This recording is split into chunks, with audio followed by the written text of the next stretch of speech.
Tapi mereka emang gak spesifik lihat secara detail. Jadi cuman ngobrolin biasa sedikit. Di situ kita istirahat dan buru-buru cepet pulang karena emang udah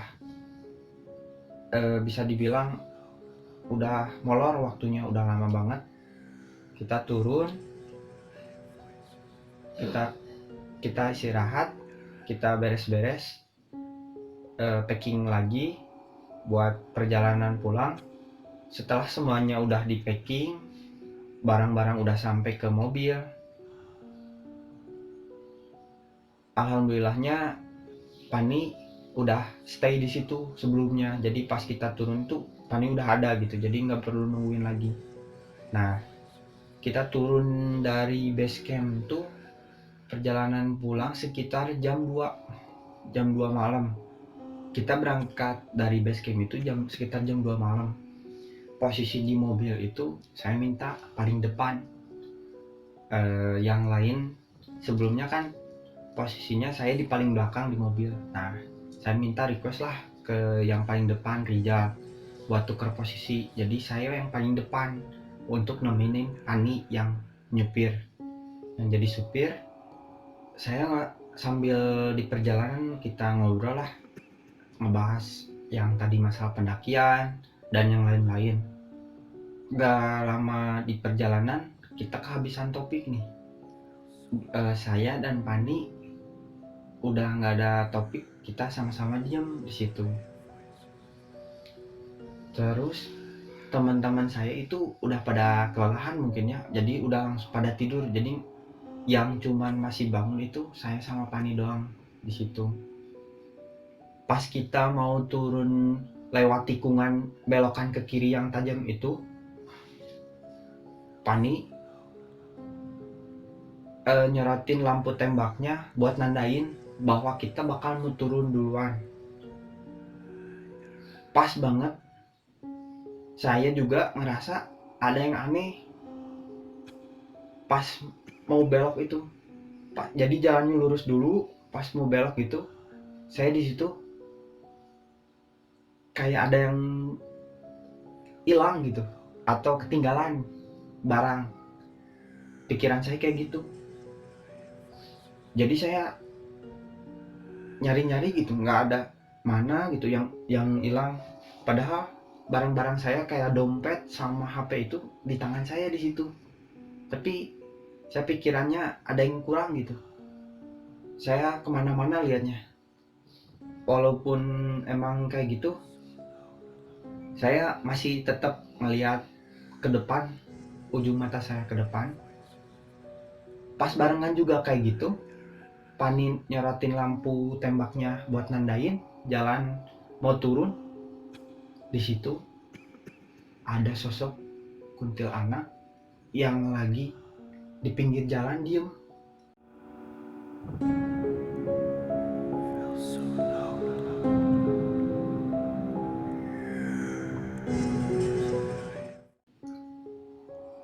Posisinya ngadep ke depan ke depan ke depan mobil kita.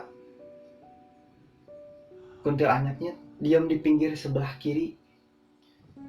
Jadi ngadepnya ke kita, ke mobil kita, dan otomatis kan terlewatin di mobil saya, terlewatin di sebelah saya banget gitu, sebelah kiri posisinya. Nah, pas turun saya sama Pani melihat sosok tersebut. Ya emang terlihat jelas dia kayak tiang listrik gitu, diam tegak tanpa bergeming, diam aja. Muka kuntilanaknya itu samar-samar terlihat oleh saya yang lagi nyari-nyari barang yang kehilangan itu. Mukanya rusak kan, kayak abis kebakar sih mukanya. Tapi dia nunduk ke bawah, rambutnya panjang, pakaiannya warna putih.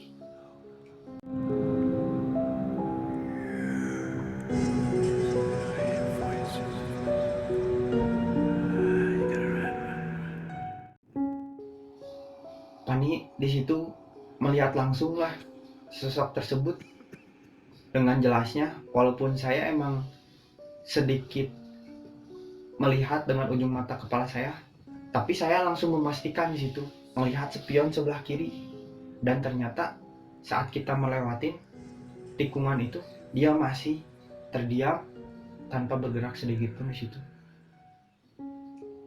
Nah, kita udah bergemetar di situ.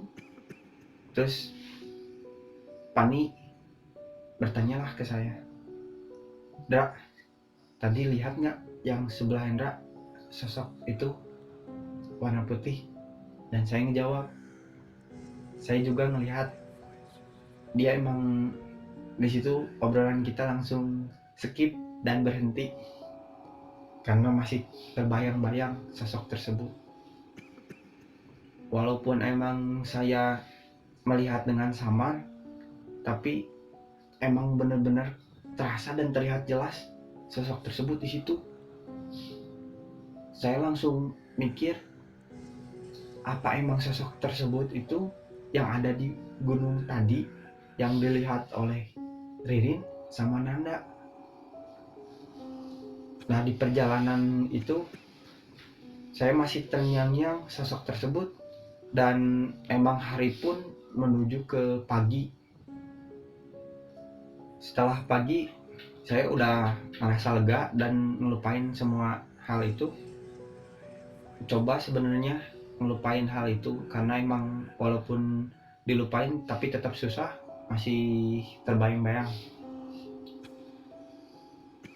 Sampai siang perjalanan masih panjang, belum sampai ke batas antara Jawa Barat sama Jawa Tengah. Nah, kita perjalanan biasa sampai pagi, kita sarapan dulu.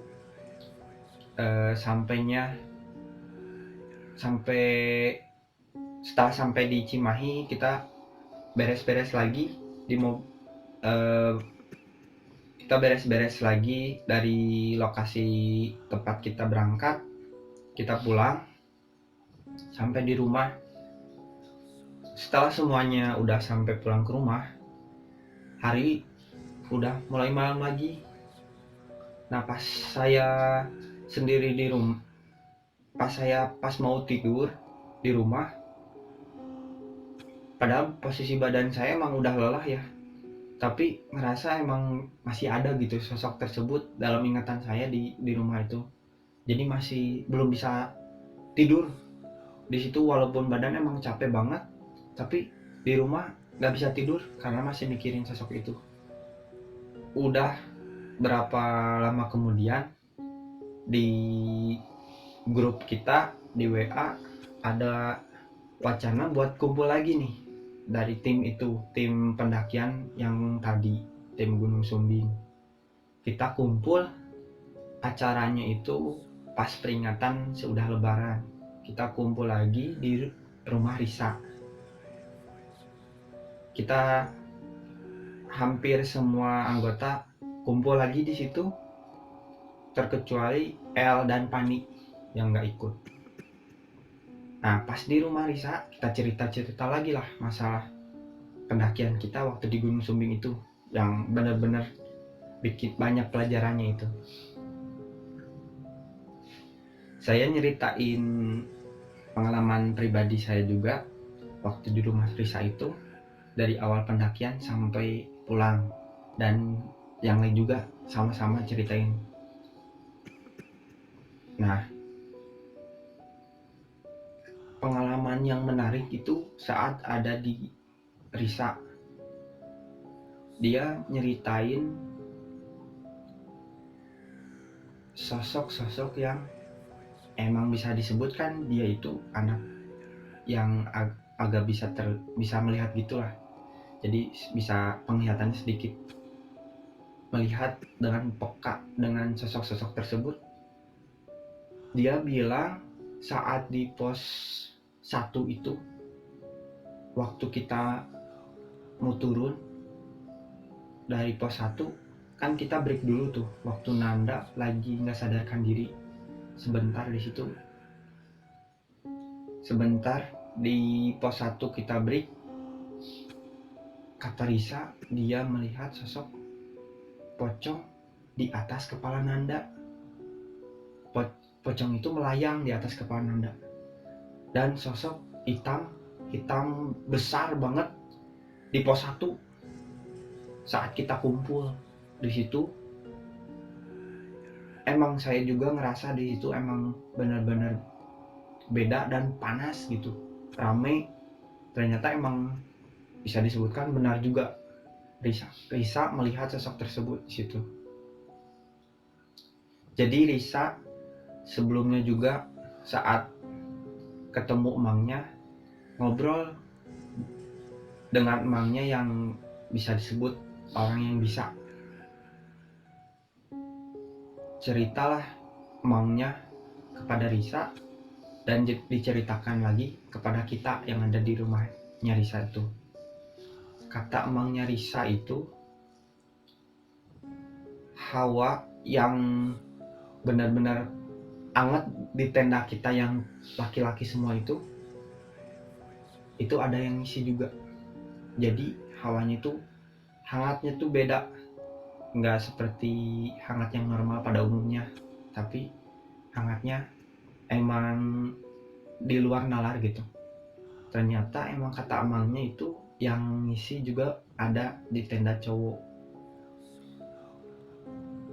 Nah,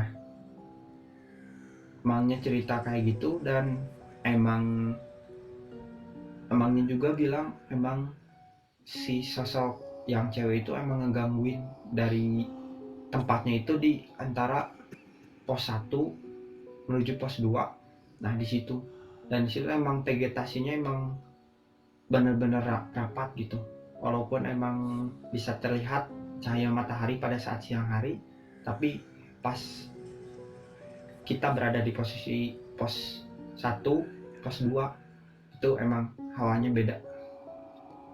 Terus setelah kita cerita-cerita, semuanya udah mengutarakan kisahnya masing-masing, Risa juga merasa bahwa di antara pos tersebut, antara pos 1, pos gardu pandang, pos 1 ke pos 2 itu emang suasananya rame dan seperti yang saya rasain. Jadi padahal kan kalau posisinya gitu, kita kan tim kita aja, tapi di situ rame seperti kayak di pasar. Ramenya dan hangat, bener-bener hangat, kerasa sama tubuh kita di situ hangat. Jadi lokasinya kan emang harusnya dingin gitu, tertutupin sama pohon-pohon yang besar yang rindang, tapi di situ hawanya kayak di pasar, rame dan hangat, sangat-hangatnya. Berbeda dengan di antara lokasi-lokasi pendakian yang lainnya, cuma di situ doang. Jadi gitu Kang, kita udah beres cerita-cerita dan semuanya udah ngutarain kisahnya masing-masing.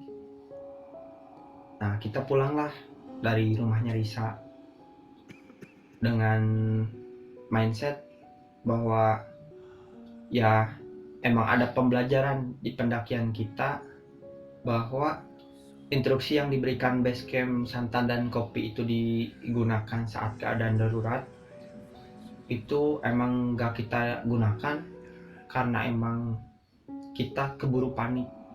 Jadi sebelumnya, padahal kan kita udah diinstruksiin sama Basecamp kepada ketuanya, dan ketuanya Ari udah ngeinstruksiin bahwa santan dan kopi itu digunakan saat keadaan darurat, diminumin ataupun diolesin. Tapi kita karena keburu panik dan udah pikirannya kita nggak fokus, jadi di situ kita nggak bisa lah berpikir jernih. Paling segitu dulu Kang cerita dari saya.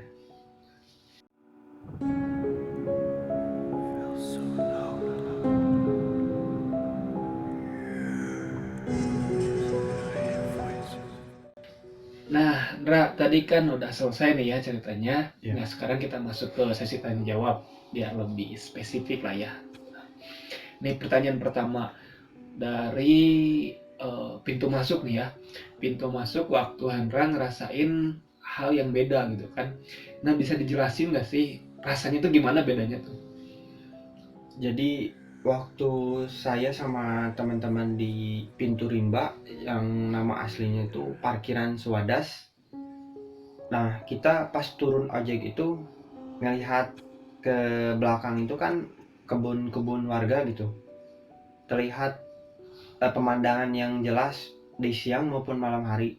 Tapi pas kita mau masuk, pas kita melihat ke depan ke arah trek itu kan berbeda banget hawanya. Rasanya tuh aneh. Anehnya itu kan kita sedikit gitu orang-orang di sana tuh posisinya nggak banyak, tapi kelihatan ada yang banyak, ramai, dan kita melewati pos itu hawanya agak anget-anget gitu, dan di situ ngerasa berbeda banget dari kita jalan awal masuknya. Dari awal masuknya pun berbeda banget gitu. Lebih kerasa apa ya tadi? Ya tadi sesak gitu ya, penuh. Iya, Padahal kan kalau kita tahu daerah pegunungan biasanya dingin, dingin. asri kan itu Mm-mm, adem. betul. Tapi Hendra ngerasain bahwa di situ tuh banyak orang, penuh, terus kayak anget-anget, ya penuh orang gitu kan. Iya, penuh. Nah, terus gini nih, biasanya kan kalau di jalur-jalur pendakian atau pegunungan itu biasanya suka ada yang disebut apa ya, kuncen atau apa orang-orang di situ. Biasanya suka ada juga pantrangan-pantrangan yang nggak boleh dilanggar. Nah. Nah, sebenarnya di Gunung Sumbing itu ada nggak sih? Dari yang cerita-cerita yang saya dengar itu nggak boleh bilang dingin. Nggak boleh bilang dingin. Nah, kan nggak boleh bilang dingin tuh. Tapi yang saya tangkap itu dalam artian dinginnya itu nggak boleh ngeluh. Nggak boleh ngeluh. Mm-mm. Nah, teman-teman ya anggota yang yang naik itu ada nggak sih yang bisa dibilang ngelanggar pantrangan itu sehingga tadi akhirnya dari awal naik sampai pulang ya diteror gitu. Nah, yang saya rasain itu waktu trekking, waktu kita ngedaki, sebagian yang nggak bermaksud buat nyalahin teman-teman saya juga, tapi sebagian dari kita itu ada yang bilang ya dingin lah, mengeluh lah, capek lah, dan sebagainya gitu.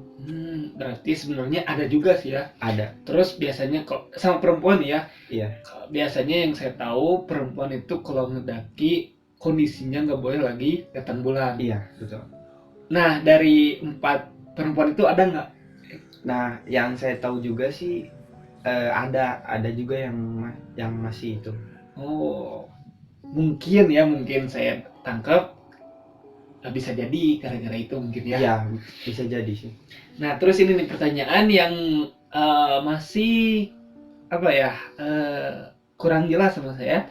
Waktu kejadian Nanda nggak sadar diri, terus ada kejadian angin yang tadi Hendra bilang angin puting beliung ya. Angin puting beliung kayak gimana sih sebenarnya itu? Jadi lebih detailnya itu hampir mirip dengan angin puting beliung, tapi posisinya cuma di situ doang. Pendaki-pendaki teman-teman tim saya yang lain yang di atas itu nggak ngerasa, nggak melihat, dan nggak ngedenger pada saat yang kejadian itu di pos Gardu Pandang.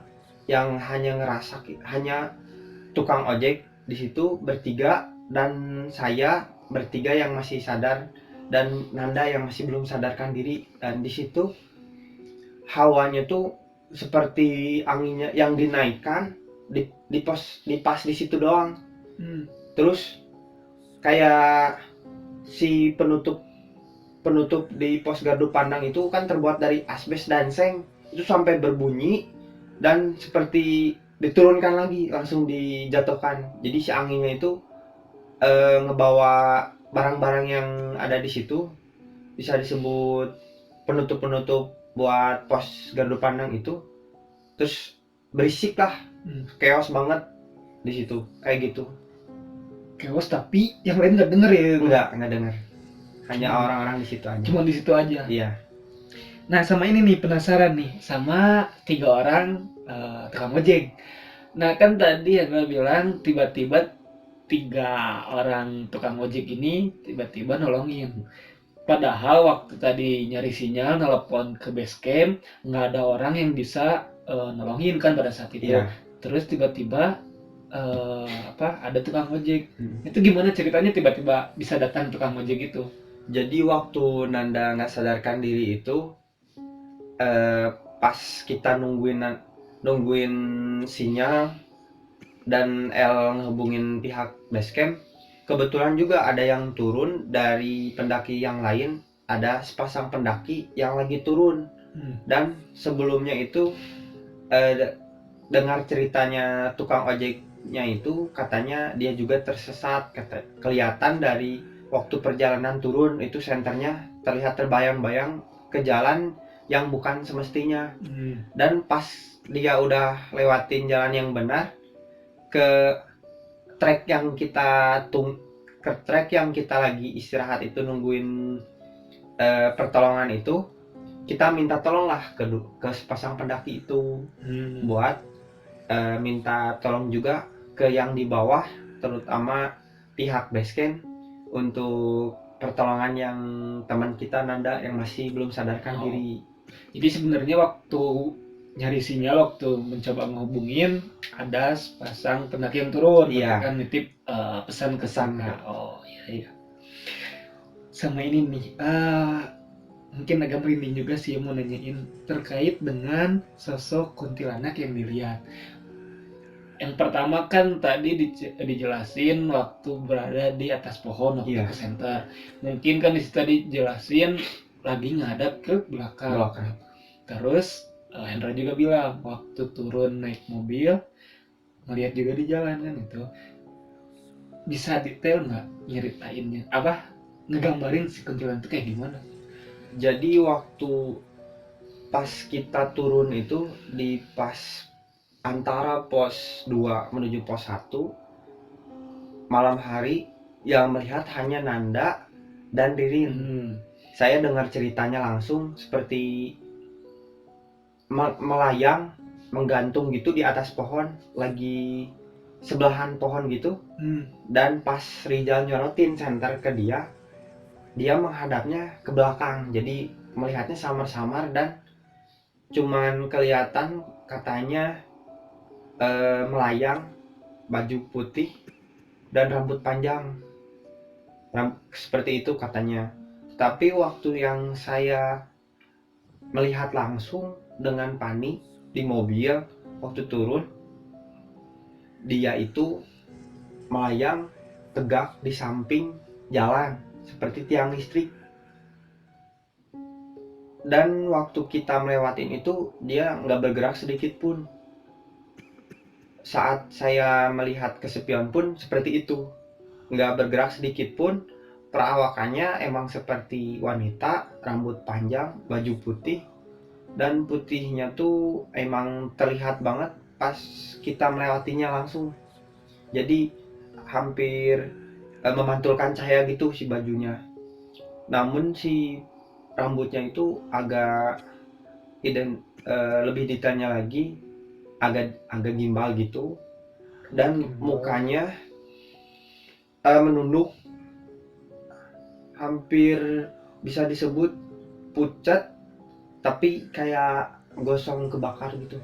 Kayak bekas luka bakar gitu ya? Bekas luka bakar yang udah gosong, gosong abu-abu gitu, pucat warnanya, dan dia menundukkan, tidak terlihat matanya. Nggak lihat matanya. Nah biasanya nih ya, kalau kita tahu dia itu manusia atau bukan kan biasanya kakinya napak ke tanah atau enggak.